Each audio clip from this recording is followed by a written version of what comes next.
J. Cole fans are in my comments saying their man is finally in his prime at 40 years old. I was trailing right behind and I just now hit mine. He just hit his prime. Now I'm front of the line with a comfortable lead. Comfortable lead? Kendrick, he's violating, good brother. See, me personally, Kendrick, I would never take that level of disrespect, okay? I run it, soon as I got it, now he wants something with me. Damn. About to drop a retirement album, bragging about a feature run like that makes you top 3. Meanwhile, Kendrick Lamar disappears for half a decade and comes back to break every record in sight. So, let's settle this once and for all. If this is J. Cole's prime, what does it look like next to what Kendrick actually accomplished in his? Spoiler alert, it's not even close. The delusion is real. Y'all really got me out here having to explain basic math to grown adults. I dropped a video breaking down why Kendrick Lamar is clearly ahead of J. Cole in the GOAT conversation, and the comments turned into a therapy session for Cole fans in denial. Cole wasn't in his prime during Black Friday. He's peaking right now. Wait until the fall off drops. His feature run proves he's top 3. You just don't understand his artistry. He's the people's champ. Stream numbers don't tell the whole story. And my personal favorite, Cole doesn't chase awards and accolades like Kendrick does. You caught me at the perfect time, jump up and see. He said jump up and see. Kendrick Lamar's like 5'7". Why I got here off of bars, not no controversy. Funny thing about When have y'all heard Kendrick name outside of controversy for a Kendrick song? Come on, Cole, man. You sneaked this before, bro. Don't even go there, Cole. Funny thing about it, bitch, I don't even want the prestige. Fuck the Grammys, cause them crackers ain't never done nothing for me. Oh, slugs took my nigga. You try to belittle the awards that Kendrick got. Kendrick got all of them, but Cole was right there. He was nominated, he just didn't win. Fuck them Grammys, bro. Slugs took my nigga soul. Drugs took another one. Brother, if your argument for why someone belongs in the greatest conversation starts with just wait until his last album, you already lost the debate. That's literally the equivalent of saying, just wait until he retires, then you'll see he was always great. That's not how greatness works. That's cope. But let's entertain this fantasy. Let's pretend a 40-year-old rapper talking about retirement is somehow in his prime and compare it to what Kendrick was doing when he was actually dominant. Let's break down every single metric: commercial success, critical acclaim, cultural impact, artistic ambition, technical ability, consistency, and legacy. By the end of this breakdown, you're going to understand why one legend is already in the Hall of Fame with a bronze statue, and the other one is still filling out the application form. The age game. Who came first? Here's where this gets embarrassing for Cole stans. J. Cole is literally older than Kendrick Lamar. Born January 28, 1985. Been dropping mixtapes since 2007, major albums since 2011. He had a 2-year head start in the game. Kendrick was born June 17, 1987. Didn't drop his major label debut until 2012 with Good Kid, Mad City. So let me get this straight. The older dude came in first, had more time to establish himself, signed to Jay-Z's Rock Nation with the entire industry machine behind him, and still watched the younger guy lap him multiple times in terms of critical acclaim, awards, and cultural impact? Let's really break down those early years. When Cole dropped Cole World, the Sideline Story in 2011, he had prime position. Jay-Z cosign, Rock Nation backing, industry buzz. The album went platinum, debuted at #1. Everything was set up perfectly. Kendrick was still grinding on the indie circuit with Top Dog Entertainment, dropping Section 80 with virtually no major label support. And yet, critics were already talking about Kendrick as the more interesting artist. Music heads were already passing around Section 80 like it was contraband. By 2012, when Kendrick finally got his major label debut with Good Kid, Mad City, the conversation shifted permanently. Cole had the head start, the resources, the cosign, and the platform. Kendrick had the vision, the execution, and the undeniable artistry. Kendrick treated his 20s like a Hall of Fame campaign. Every album was a statement. Every release was a moment. Every verse felt like it mattered. Cole used his 20s to build one safe classic and a bunch of "trust me, it grows on you if you really listen" albums. By the time Kendrick was 28 years old, he had already dropped Good Kid, Mad City, To Pimp a Butterfly, and Untitled Unmastered. That's 3 projects that immediately entered the conversation as modern classics. 3 projects that critics, fans, and academics treated as essential listening. By the time Kendrick was 30, he had added Damn to that list and won a Pulitzer Prize, becoming the first non-classical or jazz artist to win that award in its 75-year history. Let that sink in. The Pulitzer Prize for a rap album. When Cole turned 30 in 2015, he had just dropped 2014 Forest Hills Drive, his one undisputed classic, and his fans were celebrating like he just discovered fire. Meanwhile, Kendrick had already changed the entire landscape of what rap could be. When Cole turned 35 in 2020, his fans were still trying to convince people that For Your Eyes Only, KOD, and The Off-Season deserved to be mentioned in the same breath as Kendrick's work. That's not a late bloomer story. That's a participation trophy mindset. That's moving the goalposts every time your guy doesn't measure up.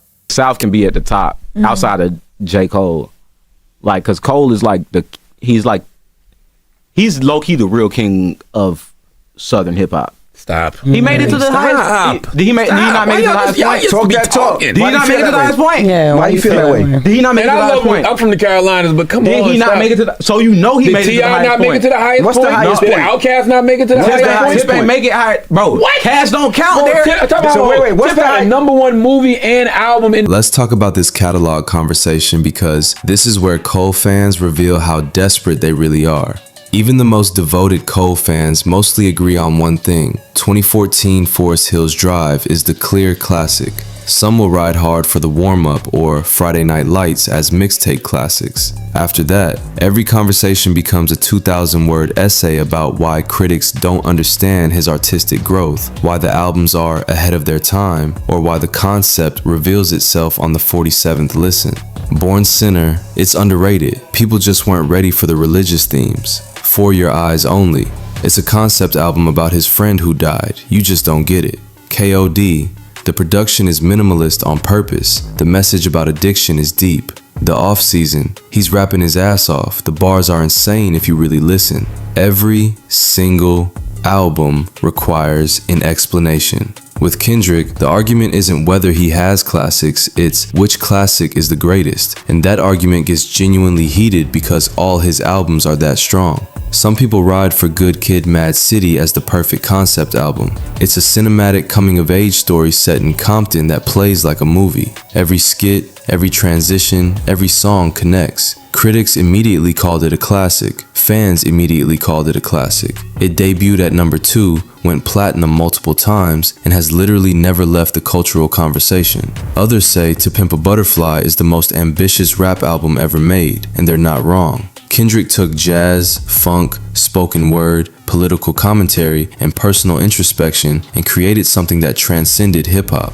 The album has been taught in college courses. It's been analyzed in academic papers. Music critics ranked it as one of the best albums of the entire decade, not just in rap, in all of music. Others argue Damn is his most complete work, the perfect blend of accessibility and artistry. It won the Pulitzer, it went triple platinum, it had legitimate crossover hits like Humble and DNA, while still maintaining artistic integrity. Every song could stand alone, but the album as a whole is still a cohesive statement. Even Mr. Morale and the Big Steppers, which is his most divisive and challenging work, gets treated like a heavyweight artistic statement. Critics called it brave, therapists called it honest. It tackles generational trauma, toxic masculinity, relationship dynamics, and personal accountability in ways that made people genuinely uncomfortable, which was the point. This nigga dissing? Oh, you want attention? Oh, that attention comes with extensions, nigga. I came up in the Ville, so I'm good when it's tension. I moved in a way that I feel spiritually feel bad on me. Like, oh no. What is this throwing rocks and hiding my hand shit? What the hell is this nigga apologizing for? As a J. Cole fan, do you know how many arguments I was going against with niggas telling me that this shit was whack? You know how stupid I look now? According to Kendrick, it ain't no big 3. Hey, at this point in the game, it is what it is. Man, I'm gone, bro. Cole, you disappointed me with this one, bro. The power of the Black Panther. You stripped your own shit away. Ah! God, no! Shows, but fell off like the Simpsons. Oh shit, bro. Fell off like the Simpsons. You can always see the Simpsons, man. They still doing shows. I like but ain't that nobody really jacking them like that no more. You saying Kendrick Lamar fell off? You think Kendrick fell off? Kendrick is not falling off, bro. Come on. Nah, he ain't fell off, man. Nah, that's strike number one, Cole. Your first shit was classic. Your last shit was tragic. Your second shit put niggas to sleep, but they gassed it.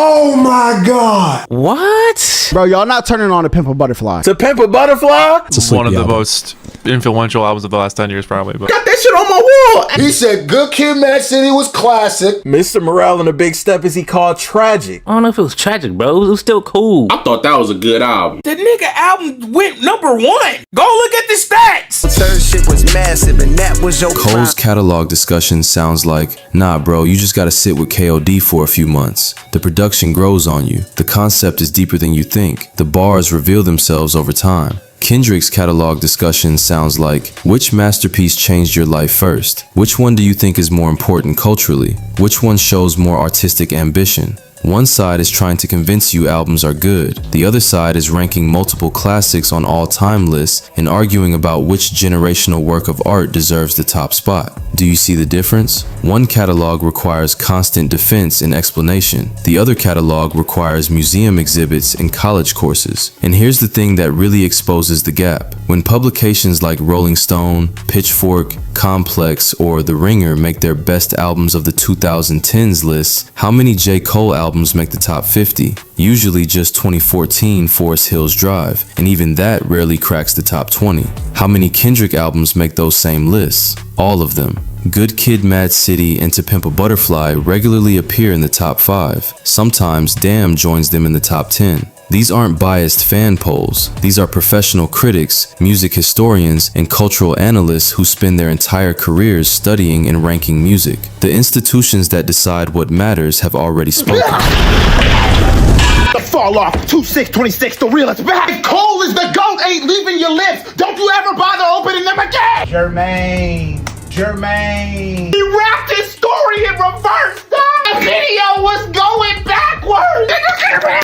What do you know about the Ville? Why are you in my house? Answer the boy, don't play with me right now, boy. Jermaine. The fall off out February 6th. That page is blank. Cause you should already know the real is back. Jermaine. The feature run fallacy, side quest bragging rights.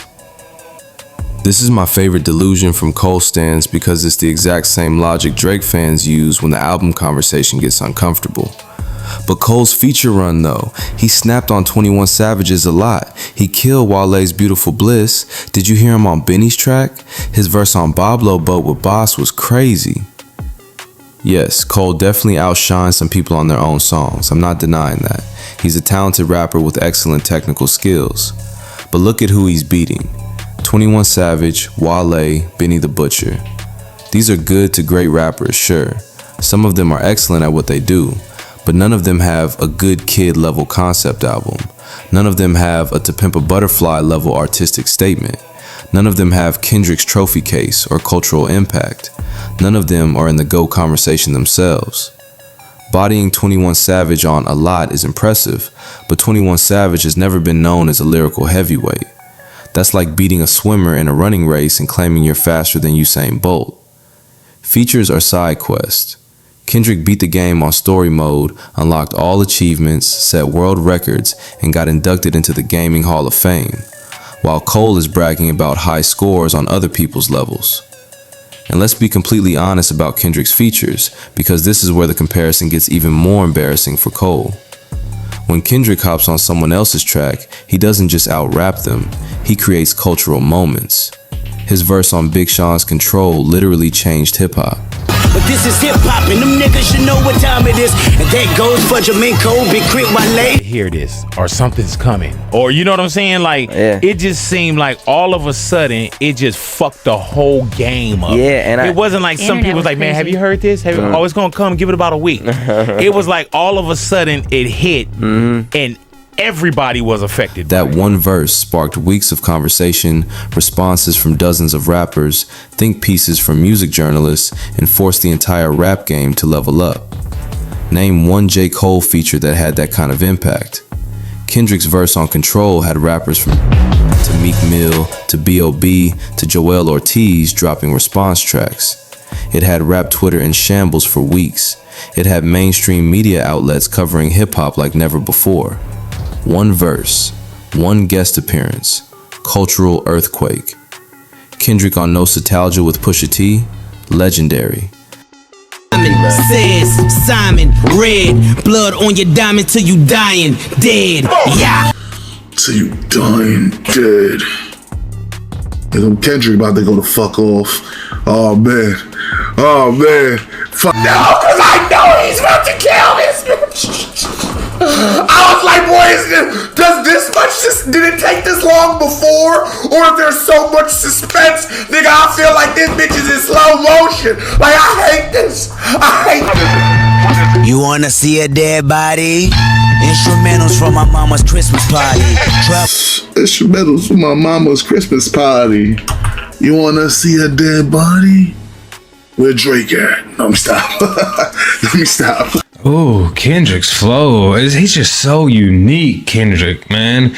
He is so good at what he does, man. And I gotta show him love, man. I gotta bring it back. I just want to hear it again. It just sounds so good. Troubles on my mind. I still smell crime. My little brother crying. Oh my God. Damn, that's ooh, this is that crack era talk right here, yo. Focus repeatedly bind my Sega Genesis. Either that or my auntie was still in it. Hit the. Oh my God. Oh my God. Auntie was selling the Sega Genesis. Take it. Just take your goddamn KBD award. Just take it. Oh my God. Hit the pipe and start feeling it. Ooh, we cut me some slack. We never did that. This was different. Jeez, Louise. We cut me some slack. We never did that. Meaning I need something harder to take this stress off me. Please help me relax. Quantum physics could never show you the world I was in when I was 10. Hold up, is Kendrick about to go into quantum physics? How many rappers you know is talking about quantum physics in their verse? Before he gets into that scheme, man said quantum physics couldn't show you the world I was in. The world he was in after he hit it. I'm telling you, this is a masterpiece in rap. When 9 ounces had got you 10, 9 times out of 10, niggas don't pay attention. Back then, when 9 ounces got you 10. Hold on. In the air, nines come with extensions. My daddy turned the beast to a four. And when there's tensions in the air, when there's tension in the air, nines come with extensions.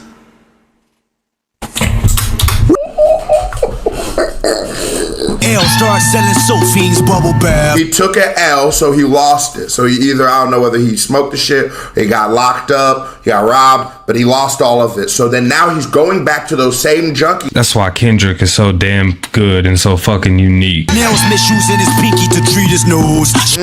So he broke his nails, mistreating his pinky to. Y'all selling Sophie's bubble bath. Come on, bro. Y'all niggas don't know about selling soap when you fucked up. Hold on. Stop playing with me. Come on, man. Daddy, one day I'ma get you right with 36 sips, 1,000 grams of cocaine, then your name will be rich. Oh my God. Daddy, I'm gonna get you right one day with 36 zips. You can sell it. Now you can rack it up or sell it soft as leather. And he said your name will be rich. So he's talking about Rich Porter. You niggas are thinking he's saying like rich like money. He's talking about Rich Porter. He's talking that gangster shit. Come on. Dialogue switching in here, nigga. Come on. Oh my God. What the He said, well, nigga, this show me how it all makes sense.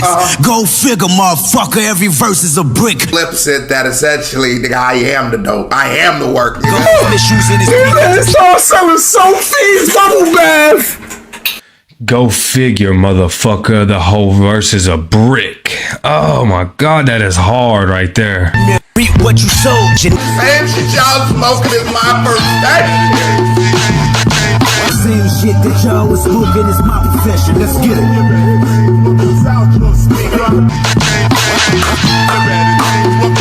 You know you in here really reacting when the light dies. That's real. Verse is absolutely insane, bro. This is OD. This is hip hop. This was OD. This is hip hop. Yeah, this is rap. Yeah, this is what I like. This is what I love, actually. Pusha T, Kendrick Lamar, Nostalgia. That was a hell of a song. I ain't even gonna lie. And I know that those numbers Kendrick was saying and Pusha's verse, all of it, man. I know it has a deeper meaning. It's fucking cooked. His My verse first on time Really listening to Dope with Pusha Danny T, Brown, so that was kind of like Absol, and Earl Sweatshirt, masterclass.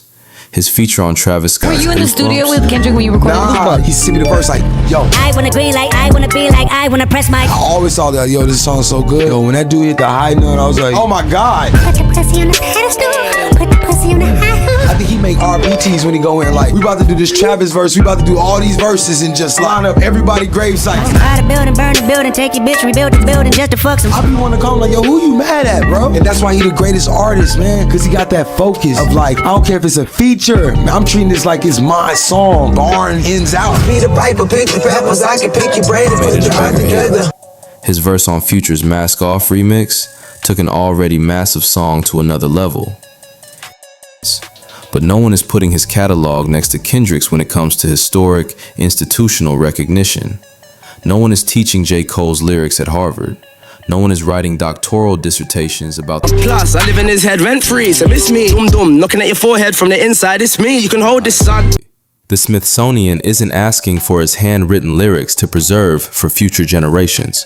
Let's get specific about what institutional recognition actually means, because Cole fans like to dismiss awards as just industry politics or popularity contests. The Pulitzer Prize Committee doesn't just hand out awards based on sales or popularity. It's awarded by Columbia University. The board consists of journalists, academics, and cultural critics who spend months deliberating. When they gave Kendrick the Pulitzer for Damn, the citation read, "A virtuosic song collection unified by its vernacular authenticity and rhythmic dynamism that offers affecting vignettes capturing the complexity of modern African American life." That's not hyperbole. That's not Stan Twitter. That's one of the most prestigious cultural institutions in America saying Kendrick created something historically significant. The Grammy for Album of the Year, not just rap album, but Album of the Year across all genres that Kendrick was nominated for multiple times? That's the Recording Academy saying his work competes with and often surpasses the best music being made across every genre: jazz, rock, pop, country, electronic, and Kendrick's rap albums are in that conversation. When Billboard named Damn the 12th best album of the 2010s across all genres, that wasn't a participation trophy. When Rolling Stone ranked To Pimp a Butterfly as the 19th greatest album of all time, not rap album, all albums in history, that was a definitive statement about artistic importance.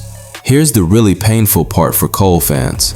Kendrick's off years include headlining the Super Bowl halftime show and dropping singles like Not Like Us that break all-time rap streaming records. Cole's supposed prime years include his own fans questioning why his last 4 albums aren't hitting the same as his breakthrough. In 2024, Kendrick dropped Not Like Us, and it became the fastest rap song to reach 100 million streams on Spotify. It became the most streamed diss track in history. It pushed Drake's entire career into question. One song after 2 years of silence. That's the level Kendrick operates on. Meanwhile, Cole dropped The Offseason in 2021, and the biggest conversation around it was fans saying, "See, he can still rap. Like, was that ever in question? Is the bar for J. Cole really just, can he still rap? One guy's resume is getting archived and studied for future generations.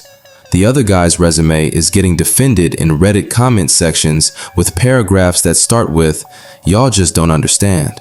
The institutions that decide what's historically important have already made their choice. Universities made their choice. The Pulitzer Committee made their choice. The Grammy voters made their choice.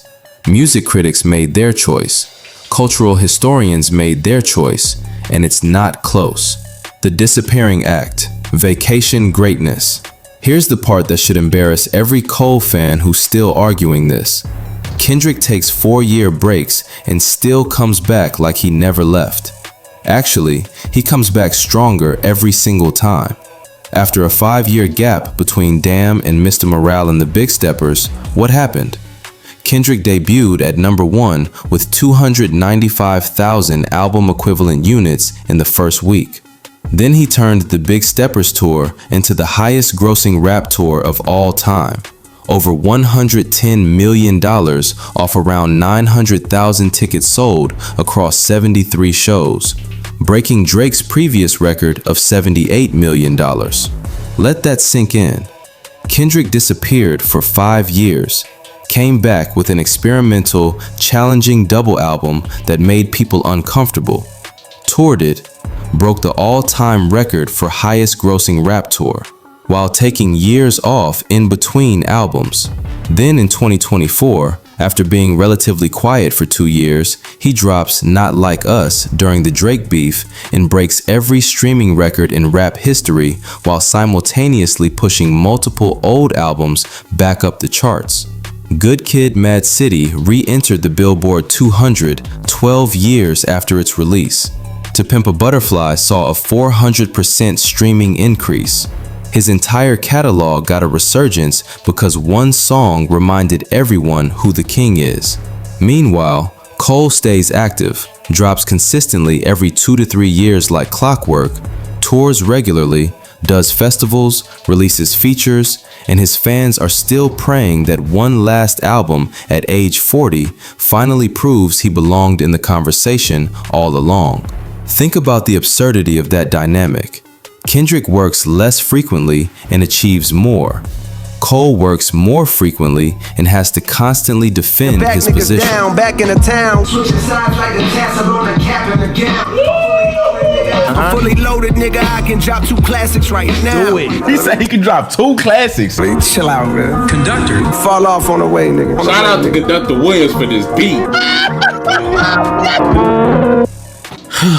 Oh my God, bro. What y'all think, man? I thought he went a little light. I was expecting some more crazy shit. This does feel more like a warning shot. All of it's basically like him taking a victory lap. Like, I am him. But it's a respectable response. I mean, the Simpsons bar is lame. I'm an 80s baby, man, so I'm here with the Who Shotches and the No Vaseline. I want to see what Kendrick replies with because I know this is going to be a dope clash. You gotta respond. You got to. He threatening you. There's no hate towards Kendrick. This is all competition. This is all love at the end of the day. This is like a sport, you know what I'm saying? Like, this is a competitive Kendrick sport. dropped Good Kid, Mad City in 2012, then waited nearly 3 years before dropping To Pimp a Butterfly in 2015. During that gap, the anticipation built to a fever pitch. When it finally dropped, it was an event. The album was so eagerly awaited that Kendrick accidentally released it a week early on iTunes, and it still debuted at number 1. Then he took another 2 years before Damn in 2017. Another cultural moment, another number 1 debut, another album that dominated the conversation for months. Then 5 years until Mr. Morale and the Big Steppers in 2022. 5 years. Most rappers would be forgotten after a 5-year absence. Their fan base would move on. Their cultural relevance would evaporate.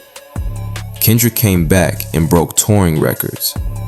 Cole releases KOD in 2018, The Offseason in 2021, Might Delete Later in 2024. Consistent output, regular presence, and each time there's a subset of fans saying, "This is good, but I wish it hit like Forest Hills Drive."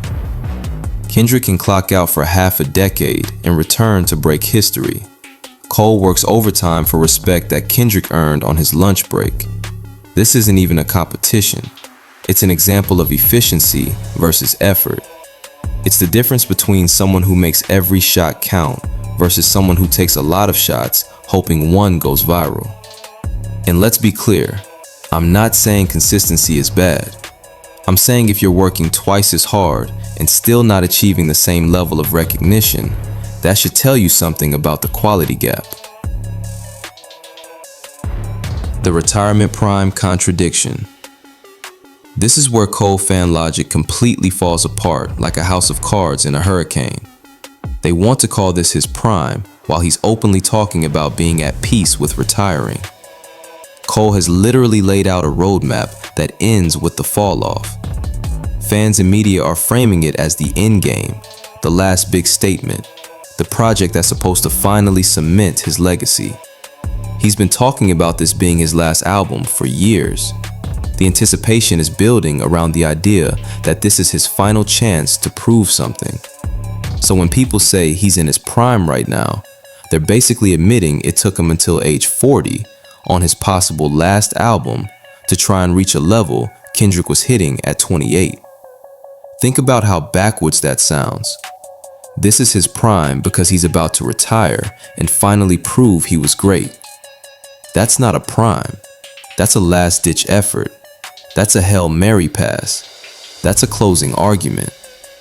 Kendrick's actual prime, late 20s to early 30s, built a legacy so strong he could retire tomorrow and still be in every GOAT conversation for the next 50 years. He won the Pulitzer at 30. He dropped 3 consecutive instant classics before he turned 30.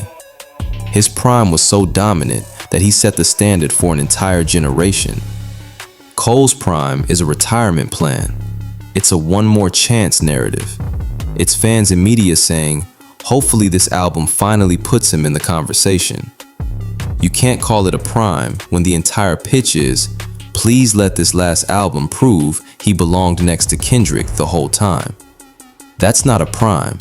That's a closing argument from a lawyer who knows they're about to lose the case and is desperately trying to sway the jury with one final speech.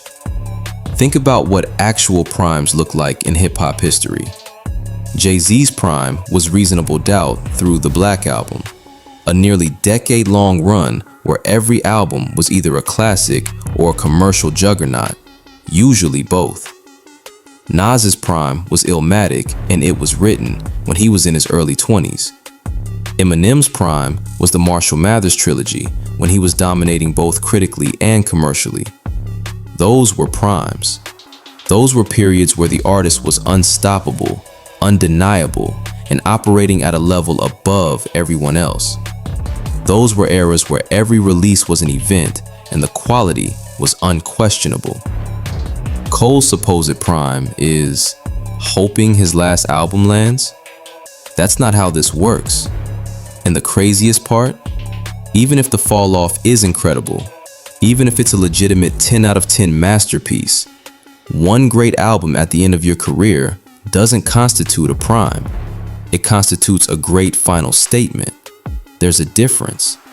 Kendrick's prime included multiple albums, multiple tours, multiple cultural moments, multiple awards, and multiple shifts in the entire landscape of hip-hop. Cole's prime is being defined by one album that hasn't even dropped yet. That's hope, not greatness. The uncomfortable truth. Here's what Cole fans don't want to admit.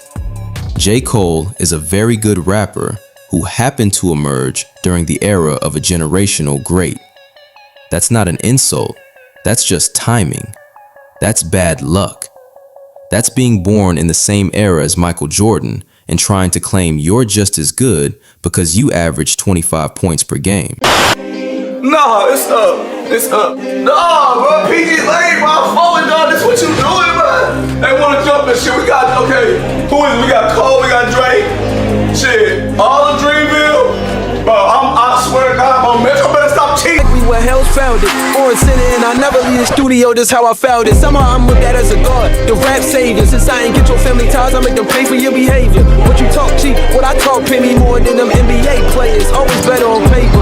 Y'all saw me shooting in Africa, I got rubber bands. I bought my mama house and I can go and buy your motherland. Brother man, I summon black power with no gun in hand. The pandemic been over, glad you finally stopped running, man. A shit talker, a shit starter. I like to write angry, a ball fist author. I can't dunk like Vince Carter, but since you spoke on my Toronto, nigga, I got my arms in a rack. Who say he better than me? I'm like to go on the track. Yeah, I'm bombing you back. You ain't gonna have time to react. What I do to niggas? Always leaving with no life like Shaq. Heard you got K's and some nouns, but they ain't gonna do jack. Already seen the future, boy. You ain't gonna like that. It's mad disrespectful what you said about Mike Jack. Hey nigga, hold that thought. I will be right back. I got 100 on the line. I better get you wet. Of course you not big three. I'll Draymond this fool. I give up one punch line, leave him in the swimming pool. They tried to get smart with a wizard. Boy, don't start with a wizard. They brought me in to get the points now. At point blank, I will point rounds at your fake crown. Can't believe that you thought the studio safe, clown. You not it, you not him. A good kid, you don't sin. Your shot missed, like back rim. I toe tag, then act kin. And ain't nobody ever gotta tell me act grim.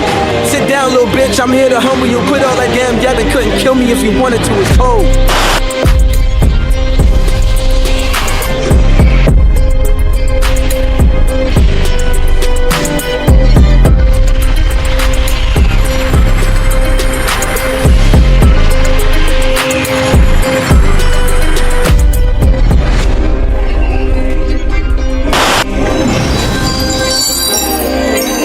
Cole makes solid, thoughtful hip hop that connects with a lot of people. He's got technical skills that are undeniable. His flow, his wordplay, his ability to construct verses is legitimately elite. He has emotional depth that resonates with millions of fans. He has cultural respect from peers and industry veterans. Those are all real accomplishments that deserve recognition. He's built a successful label with Dreamville. He's helped put on artists like Jid, Boz, Ari Lennox, and Kaz. He's mentored younger rappers. He stayed relatively drama-free and scandal-free throughout his career. He's managed to maintain artistic integrity while still having commercial success. That's genuinely impressive. But comparing his prime to what Kendrick accomplished is like comparing a very good college basketball player to LeBron James and saying, well, the college player is having his best season right now, so they're basically equal. The level of competition isn't the same. The level of achievement isn't the same. The level of cultural impact isn't the same. The level of artistic ambition isn't the same. Kendrick was competing against history itself and winning. Every album he dropped was immediately compared to classic albums from previous decades. Good Kid, Mad City got compared to Illmatic. To Pimp a Butterfly got compared to landmark jazz and soul albums from the 70s. Damn got compared to the most successful rap albums of all time. And you know what? Those comparisons were valid. Kendrick wasn't just making good albums, he was making albums that belonged in conversations about the greatest albums ever made across any genre. Cole makes albums that get compared to his previous albums. The discussion is always, is this better than Forest Hills Drive? Or does this live up to the warm-up? It's an internal competition, not a historical one. That's the difference between good and great. Great artists get compared to the legends who came before them. Good artists get compared to themselves. Final verdict, different sports. So yeah, J. Cole is great at what he does. Nobody with a functioning brain is denying his talent or his place in hip-hop culture. He's made meaningful music that's touched millions of people. He's inspired countless young rappers. He's proven that you can be successful without compromising your integrity or playing industry games. But calling this his prime while he's 40 years old, talking retirement and hoping one last album finally gets him the respect he wants, next to a guy who took 4-year breaks, broke touring records, shattered streaming records, won Pulitzer Prizes, stacked multiple undisputed classics in his actual prime, and changed the entire trajectory of modern hip-hop? If that's what we're calling a prime, then what Kendrick did wasn't a prime. It was a different sport entirely. Kendrick was playing chess while everyone else was playing checkers. He was running track while everyone else was walking. He was painting the Sistine Chapel while everyone else was coloring in coloring books. And the scorecard isn't even close. It's not a debate. It's not subjective. It's documented, verified, and archived by every major institution that matters in music and culture. Kendrick Lamar is a first ballot Hall of Famer whose career will be studied by historians. J. Cole is a very good rapper who will be remembered fondly by his fans. Those are not the same thing. Drop your thoughts in the comments, but please come with actual facts this time. No more just wait and see arguments. No more features prove everything logic. And definitely no more he's in his prime at 40 while talking about retirement contradictions. I want to hear actual arguments backed by data, critical consensus, awards, cultural impact, and historical significance. Not feelings, not loyalty, not, but I personally connect with Cole more. That's fine, you're allowed to have a favorite, but your favorite doesn't equal the greatest. If you want to see me break down why Drake's catalog doesn't hold up either, or analyze any other hip-hop debates, Nas versus Jay-Z, Eminem's place in the modern conversation, whether Lil Wayne is properly appreciated historically, let me know. Because apparently we need to have more of these reality check conversations. Until next time, keep your standards high and your arguments based in reality. And remember, greatness isn't determined by hope and potential. It's determined by what you actually accomplished when it mattered most.